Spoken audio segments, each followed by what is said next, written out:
Boa noite, agora boa noite, perdão, meus amigos, bom dia. É o hábito de fazer sempre lives à noite, viu?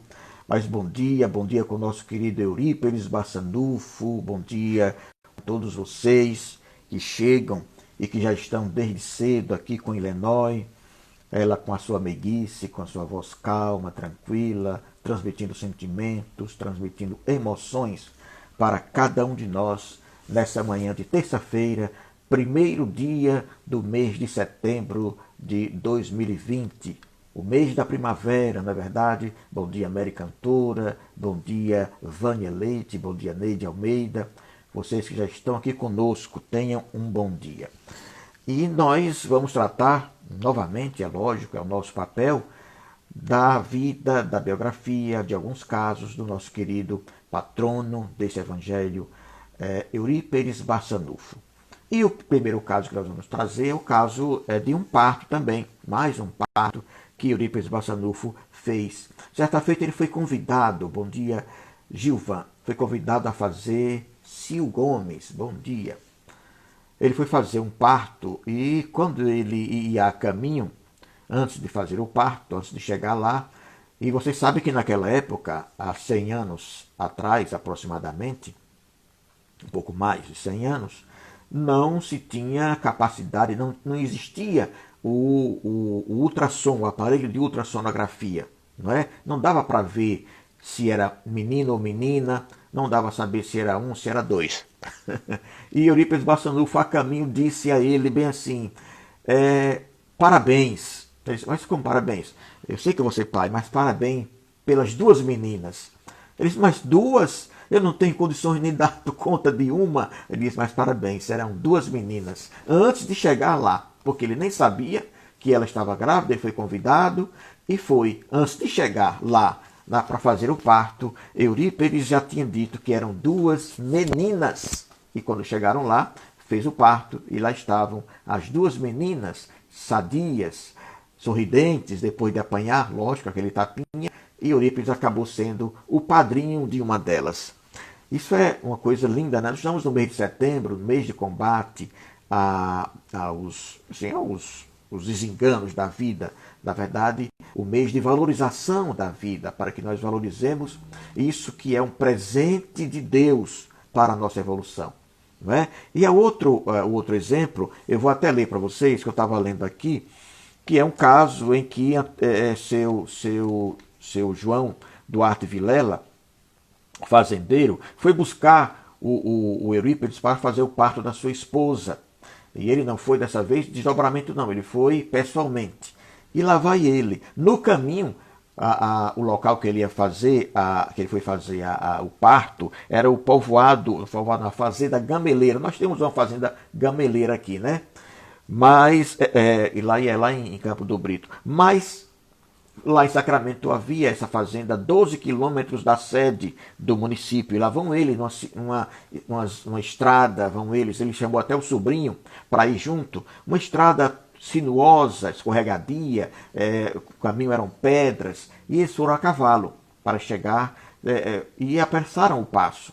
Só que no meio do caminho, Eurípides Bassanufo, sem olhar para trás, percebeu, vamos parar, que aconteceu alguma coisa. Como? E foi nosso sobrinho, meu sobrinho, ele se acidentou. Mas como? Eles olharam para trás, o fazendeiro olhou. Não dá para ver. Como é que você pode ver que ele se acidentou? Se acidentou, voltemos, e voltaram. Quando eles voltaram, a estrada era sinuosa, cheia de curvas, chegaram lá, estava de fato o menino caído do cavalo, o cavalo por cima dele, houve um acidente.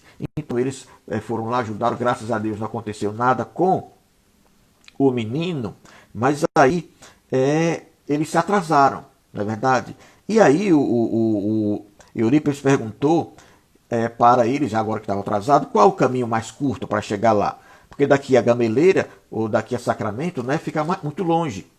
E aí o seu João Duarte, que era o fazendeiro, disse, daqui a Gameleira, por que pergunta? Ele perguntou. Por quê? É porque acabo de fazer o parto. Veja, olha que coisa interessante, viu?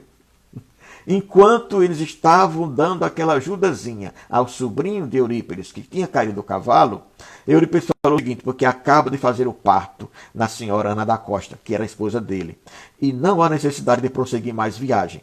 Mas já que estamos perto de Gameleira, vamos tomar um café na fazenda da senhora Ana da Costa. E João Duarte ficou surpreso, e o sobrinho mais admirado ainda. Então, quando chegaram lá, eles constataram realmente, é verdade, que era autêntico. Quando eles chegaram lá, foi dito para eles que Eurípides já tinha ido lá e feito o parto.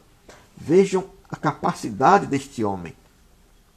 Este homem singular, este espírito de escola, que valorizava mais do que tudo a vida, fazia questão de ir fazer os partos. Quando não podia fazê-lo pessoalmente, ele o fazia materializando-se, transportando-se, desdobrando-se em espírito para chegar até o local. Porque quando eles iam a cavalo, vejam, eles iam a cavalo, estrada sinuosa, 12 quilômetros de distância, a meio do caminho, próximo do meio do caminho, o danado do cavalo do sobrinho derruba ele, eles têm que parar, atrasa-se, porque o parto era, naquela época, parto normal, era aquela coisa que tem que ser rápido, e ele foi lá e foi ajudar. Enquanto ajudavam o filho, ele deu uma desdobrada ligeirinho ali. Foi lá, na casa, na fazenda Gameleira, e fez o parto da senhora que estava em dores. E é uma coisa impressionante, porque é muito rápido. É muito rápido. Né? A questão de mediunidade é muito interessante. Se nós pudéssemos estudar, ponderar, analisar bem, nós iríamos ver como esses homens, esses espíritos que vêm comandado com aquela necessidade missionária de servir e de demonstrar o quanto a grandeza de Deus é incomensurável e quanto Ele fornece, Deus, para cada um de nós, para que nós façamos algo em favor do outro. Nós temos dentro de nós essa centelha, que é esse raio de luz, esse raio divino que está dentro de nós, que basta, que precisa que nós, como ele nós sugeriu há pouco, que nós façamos que brilhe essa luz.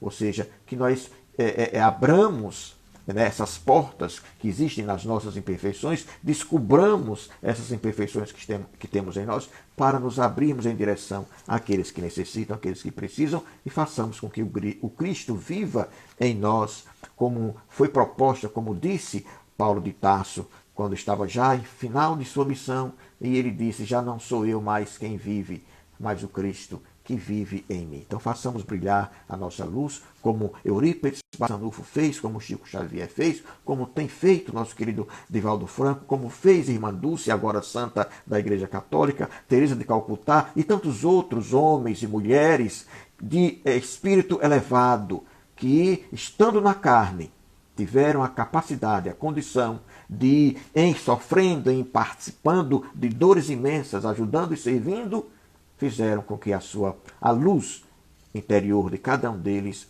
e alguns ainda estão fazendo isso, graças a Deus, pudessem e possam estar brilhando, fazendo algo pelo próximo. Então, graças a Deus, que a paz de Jesus, desse mestre maravilhoso, assim como dos seus mensageiros, possa atingir cada um de vocês aqui presentes, cada um de nós, para que nós possamos, então, ter essa imensa alegria, essa imensa capacidade que nós possuímos, que Deus nos deu, nos emprestou como dons, para podermos então ser úteis, amar, mesmo que não sejamos amados, ou mesmo que não sintamos esse amor de volta, porque não importa, porque o mais importante é amar, porque quem ama já está com o amor transbordando em si e não necessita do amor do outro.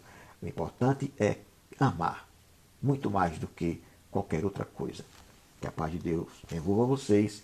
Fiquem agora com a nossa querida irmã Isa, que falará de outro espírito que deixou que a luz divina em si brilhasse. Francisco de Assis. Muita paz, muita luz.